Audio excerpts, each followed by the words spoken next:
My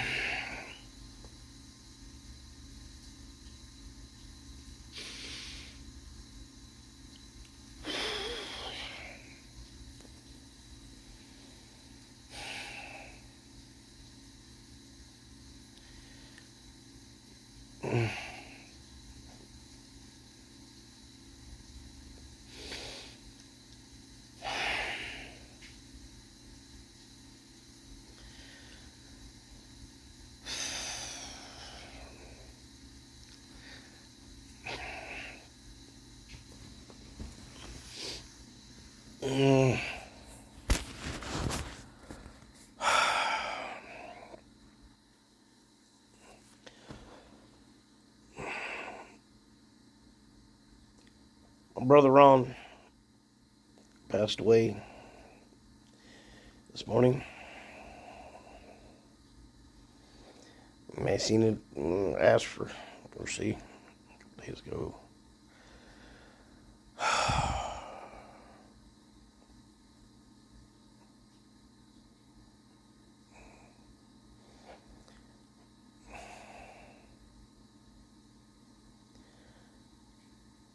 Singular individual.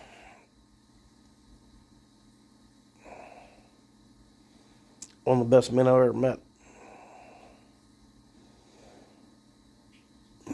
He's a guy that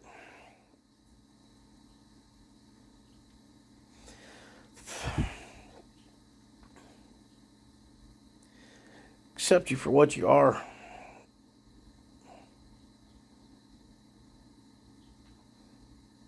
And still always push you to improve yourself. Become what you could be.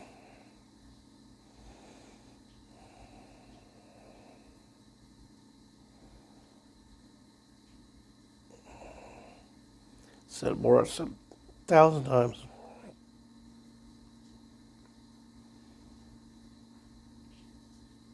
There is no doubt that I would not be here.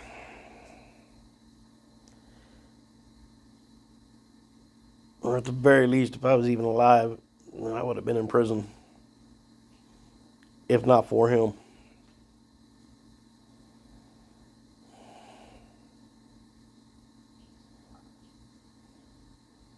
Many times over.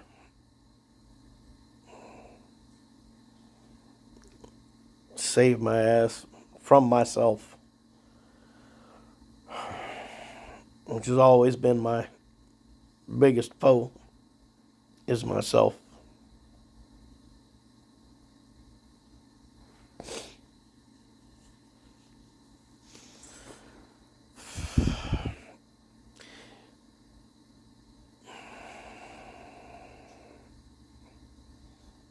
I wasn't the only one.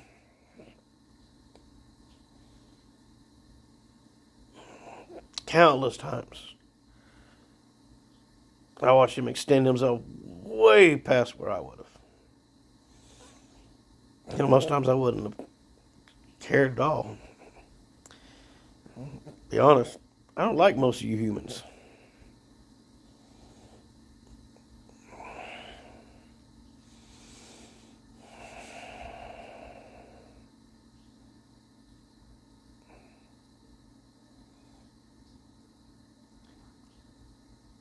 And I cared even less. Not him.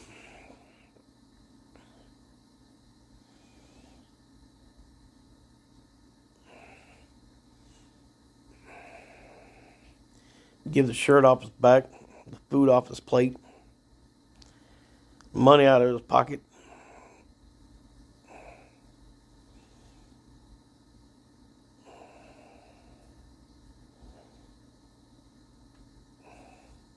If you numbered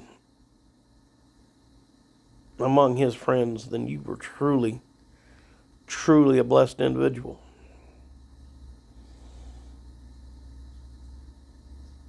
Those of us who, we all know.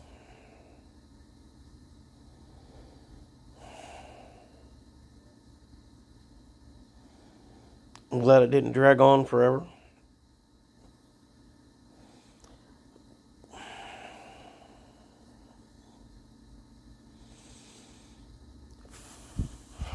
self-servingly, I didn't want him to go. It was my big bro.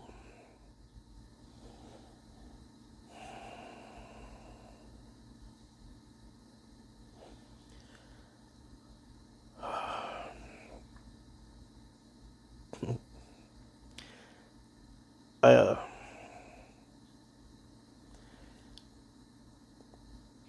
met him, first met him, I was working day labor halls during the day. I had a little camp down by the river in Tulsa. When I was hunting creeps, there was a real problem at the time with young ladies being assaulted on the river, on the jogging trails. And I may or may not have been participating in trying to curb this matter.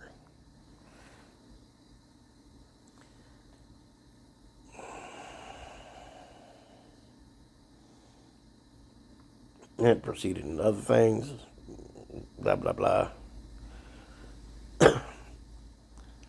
But, I never slept much.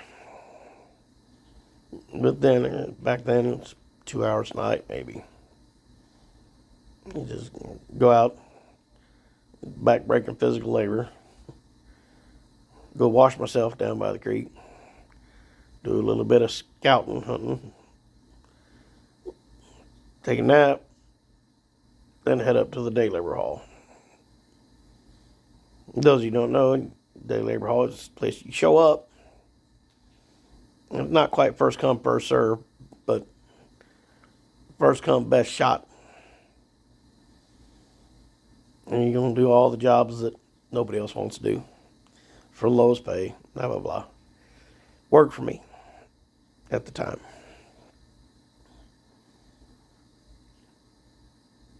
But I just started this, for me, new labor hall. I'd get there, my alarm clock was, whenever I woke up. I'd get there, sit out in front of the building until they came and opened up for business. Therefore ensuring that I'd be able to go out that day. I could be able to afford my pack of cigarettes, my convenience store burrito, and my 40 for my nourishment for the day. At the time, that was all I wanted out of life.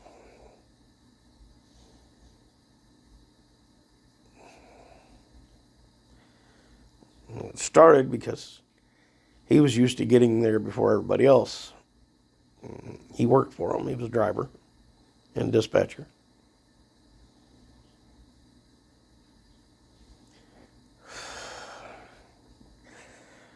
It started because he kept showing up 30 minutes earlier, an hour earlier, hour and a half earlier, trying to beat me there because he wanted to be the first one.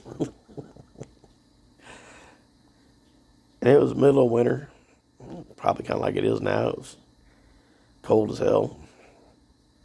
It didn't bother me much then. The external thing just didn't bother me then. I finally come out there one morning. What time do you get here, goddammit? I'm always the first one here. It took him about 6 months. By the time he was, I think he just started. He just took it over whenever he got me to finally move in over there. But he was managing this apartment building, run down, ramshackle thing, and convinced me to move in because he needed someone to help keep the peace because it was a little rowdy. Which by the time I'd already considered him a buddy because he's a straight shooter, had a good sense of humor.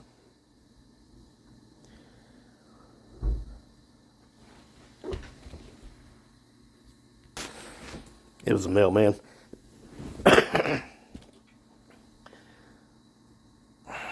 But, you know, then he made it as a favor.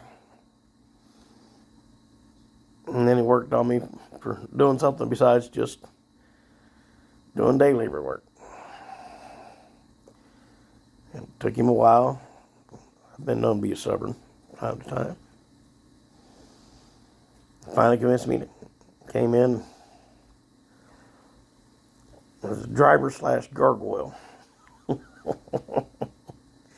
It was for another temp service he'd been working for. And they happened to be situated right between shelters and nearest source of alcohol. And a little Hop and John place that, of course, you know, they sold Brillo pads and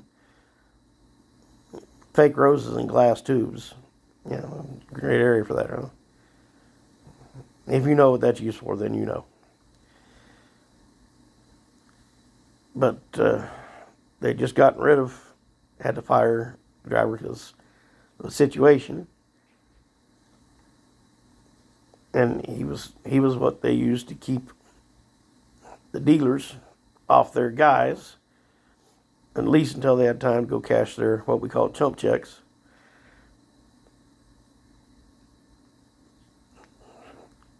At the end of the day. So at least they'd get their money before they got inundated by these assholes. They needed somebody else.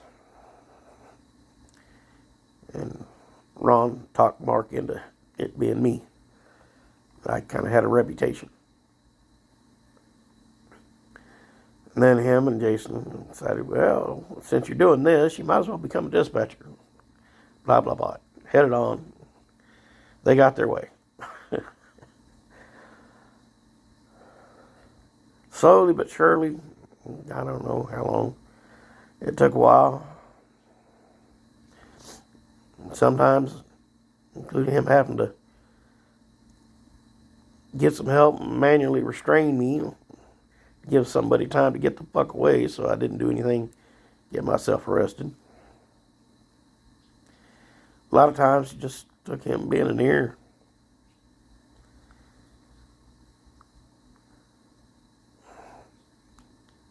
I could bounce the stuff off of him, and the voices in my head were screaming.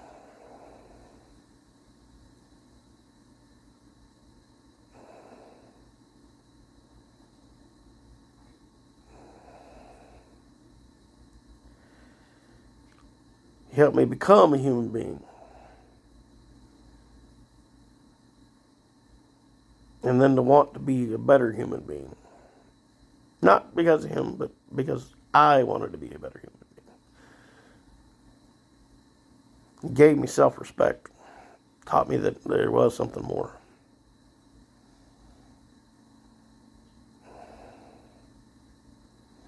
$30 fucking years.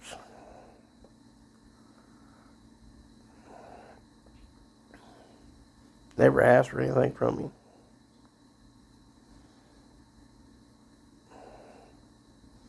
He just wanted me to be a better me. Because he saw it there. Again, I wasn't the only one. There's a plethora of people. I don't know how many times it bit him in the ass. That he didn't get through to him like he did to me. There's plenty more that got it.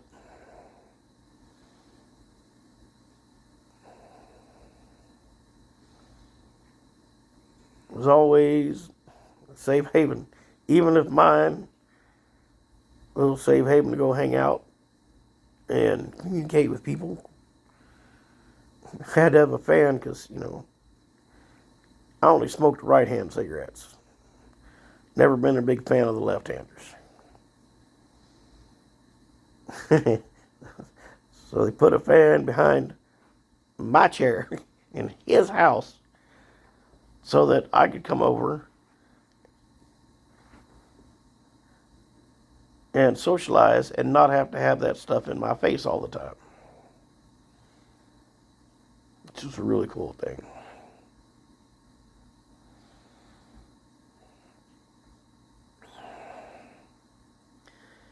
Between him and Sean.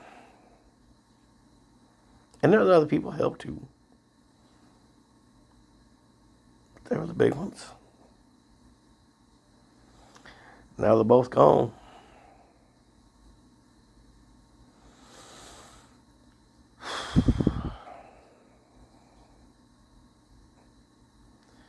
It's too damn far down the line. I can't go back to being an animal anymore.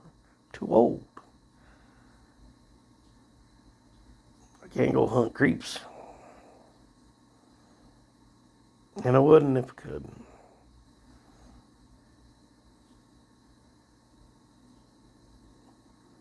It'd be disrespectful to what he taught me all these years.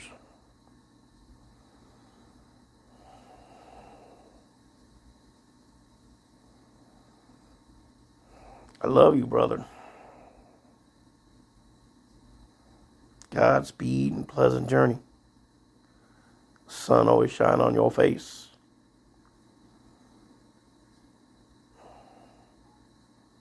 You had a hard motherfucking life. And you still did everything you could to make it better for so many of us.